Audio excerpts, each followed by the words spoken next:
प्रधानमंत्री नरेंद्र मोदी ने वोट डाल लिया और उसके बाद लोगों से मुखातिब होते हुए, मुलाकात करते हुए वो नजर आए। 11 राज्यों की 93 लोकसभा सीटों पर तीसरे चरण के लिए बीते 1.5 घंटे से लगातार मतदान जारी है। थोड़ी देर पहले गांधीनगर में पीएम मोदी ने मतदान किया है। इस सीट से केंद्रीय गृह मंत्री अमित शाह भारतीय जनता पार्टी के उम्मीदवार हैं।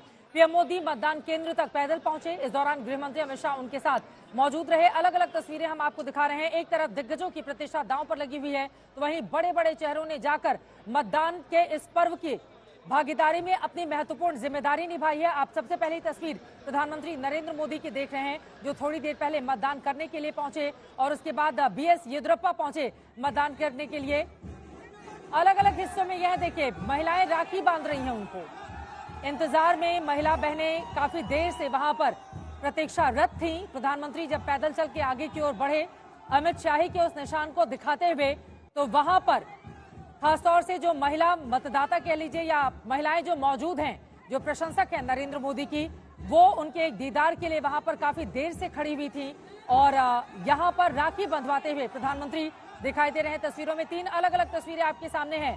गांधीनगर, अहमदाबाद पर ये तस्वीरें क्या महत्वपूर्ण असर डालेंगी? क्या ज्यादा वोट प्रतिशत के लिए वहां पर लोगों को जागरूक करेंगी? ये बड़ा सवाल बना हुआ है। एक तरफ पीएम ने जब जाकर मतदान किया, दूसरी तरफ लोगों से मुखातिब हुए, मुलाकात किए, तीसरी तरफ आप देख रहे हैं पैदल पैदल चलते हुए आगे की तरफ बढ़ते गए और मोबाइल कैमरों में लोग उनकी तस्वीरें कैप्चर करते रहे।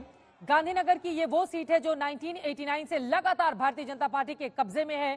सबसे पहले शंकर सिंह वाघेला जीते और उसके बाद एक के बाद कई बड़े चेहरे, लाल कृष्ण आडवाणी हो, अटल बिहारी वाजपेयी हो, 2014 तक एल के आडवाणी यहां से सांसद रहे, 19 में पहली बार चुनाव लड़ते हैं अमित शाह और उसके बाद 70% वोट शेयर के साथ वो लोकसभा में पहुंचते हैं। ये तस्वीरें आपके सामने हैं। चर्चा में आगे बढ़ेंगे। हमारे साथ तमाम सहयोगी भी ग्राउंड जीरो से हमारे साथ लगे हुए हैं। देश के अलग अलग हिस्सों में एक तरफ मतदान चल रहा है, तो वहीं दूसरी तरफ चौथे चरण के लिए अब दिग्गज अपने प्रचार की पूरी ताकत भी झोंक देंगे। शशि शेखर जी, सबसे पहले आपसे ही शुरुआत करते हुए इन तस्वीरों पर जल्दी से आपकी टिप्पणी। आप मतदान ज्यादा से ज्यादा हो, उसके लिए भी अपील बहुत ज्यादा जरूरी है और इन तस्वीरों को देखकर हालांकि कई तरह के सवाल भी खड़े हो रहे हैं, लेकिन क्या असर डालेंगी ज्यादा मतदान करने के लिए?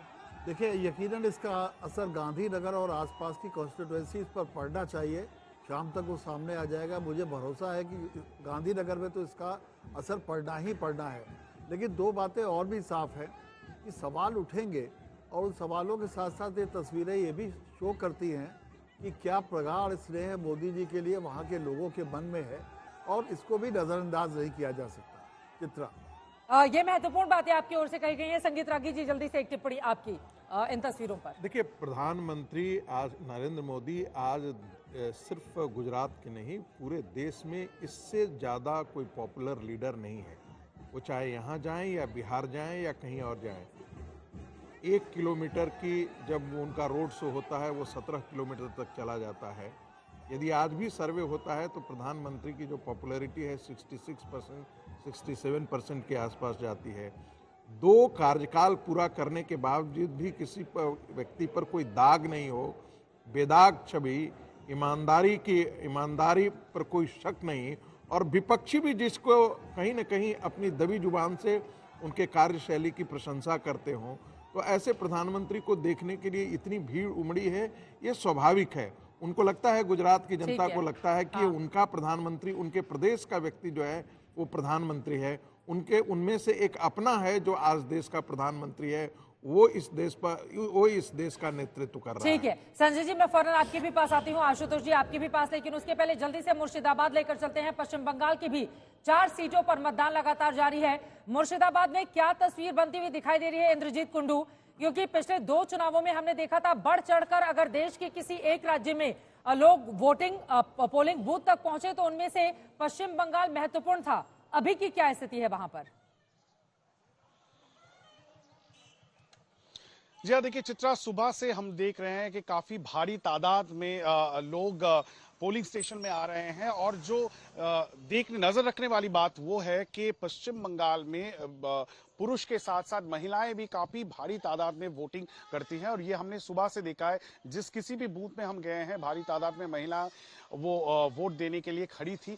लेकिन जो आशंका थी कि कहीं ना कहीं हिंसक जो वारदातें हैं वो कहीं ना कहीं उसको काबू पाने की कोशिश की जानी चाहिए, क्योंकि 334 से ज्यादा कंपनियां सेंट्रल पैरामिलिट्री फोर्स तैनात की गई है। लेकिन जो खबर इस वक्त आ रही है कि मुर्शिदाबाद लोकसभा कॉन्स्टिट्यूएंसी के हरिहरपाड़ा इलाके में सुबह 3 या 4 बजे के करीब एक कांग्रेस के जो लीडर हैं उनके घर पे बम फेंके गए।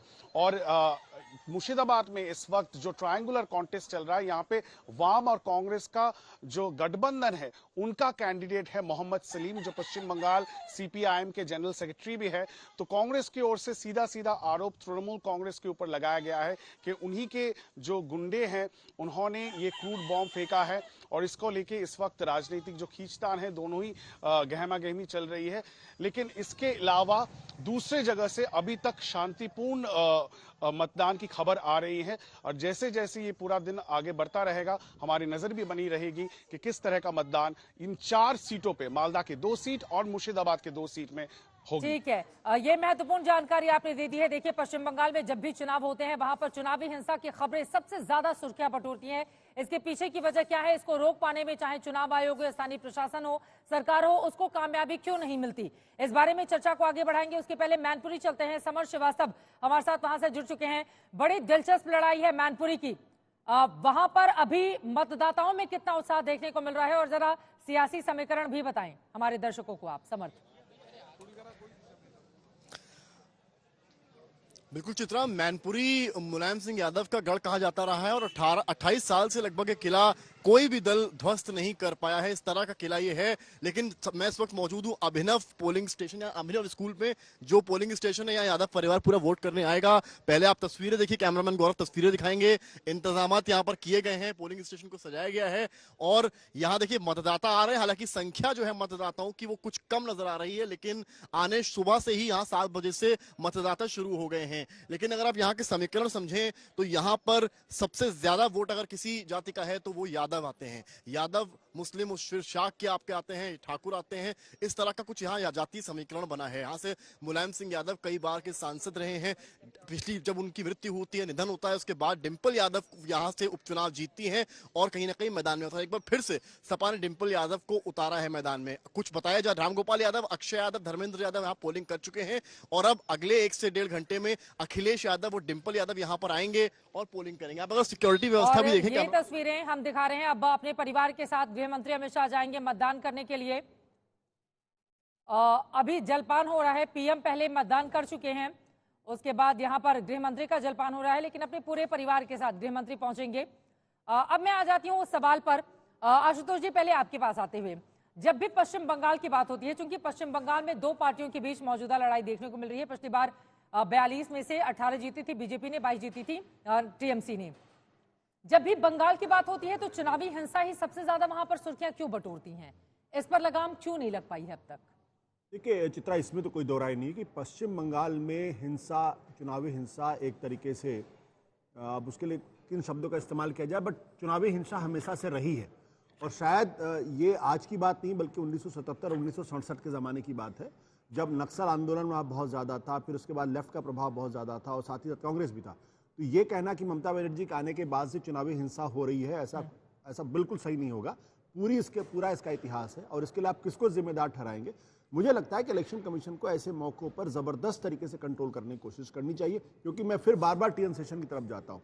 जब टीएन सेशन थे तो इसी तरीके से हिंसा हुआ करती थी, ज़बरदस्त तरीके से हिंसा होती, लेकिन उन्होंने 2 साल के अंदर जिस तरीके से कंट्रोल किया, रोज पहले खबर आती थी कि पोलिंग मतदान हुआ, 10 लोग मारे गए या 2 दर्जन लोग मारे गए, गोलियां चली, बैलेट पेपर लूटे गए।